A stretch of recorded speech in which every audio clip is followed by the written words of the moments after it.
Hi, everybody. I just wanted to take a moment to talk to you a little bit about utilizing clipping masks. Clipping masks are super easy and they can be super fun. So I'm going to take an opportunity just to show you how to utilize them. Now, when we're talking about a clipping mask, we're talking about taking an image and incorporating it into either text or shape. And so I have this little poster here called I Love Dolphins, and I want to incorporate an image of a dolphin not only within the text but also within the heart shape that I've created. Now you'll notice that I've got my layers palette sticking out here because the layers palette is going to play an important role in making this clipping mask. Now the way we go about doing it is, like I said, really easy. What you'll do is you'll take the image. In this case, I'm going to take this dolphin image. Well, actually, I'm going to take this dolphin image, and I'm going to put it inside this letter form. So what you'll do, first things first, is you make sure that the image is on top of the text. So I'm going to take this image, and I'm going to move it on top of the text layer. So I've got my image layer and my text layer. The next thing I'm going to do is I'm going to press my Shift key and make sure that both layers are selected. Okay? And then I'm pressing my Alt key or my Option key if you're on the Mac. And when you put your cursor between the two layers, you'll see that you'll have this little box icon with a downward pointing arrow. Go ahead and click, and you'll see that the image and the text have become incorporated with each other. Text is, by definition in Photoshop, a shape tool.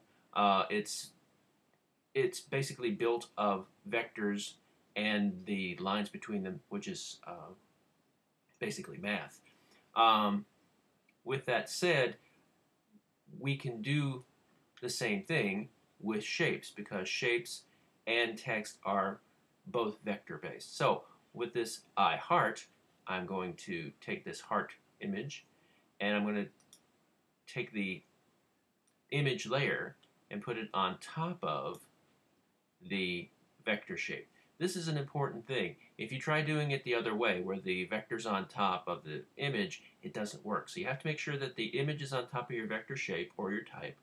Hold down the Shift key, select them both, hold down the Alt key, look for that icon, see that icon there? And you can incorporate it together. Now what's really cool is that we can also take advantage of special effects as well. So we can go to the text layer, and I can go to special effects, do some layer styles. Maybe I'll bevel and emboss it, so I can have, whoops, hold on, there we go. I'm going to choose Chisel Soft, give me a nice edge there. So I can incorporate all the special effects. Maybe I'll put a stroke around it. There we go. And I'm going to say OK to that. And then for my shape, maybe I'll just click on the shape, double click on that, and give myself a bevel and emboss. Bump that up a little bit. And give that a soft chisel. Yeah, there we go. And on this one, because it's a heart, I'm going to give it a slightly red color overlay.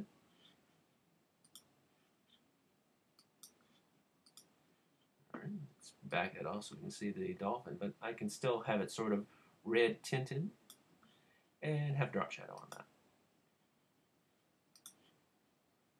So there's all kinds of cool stuff that you can do. Pull that back a little bit. There we go.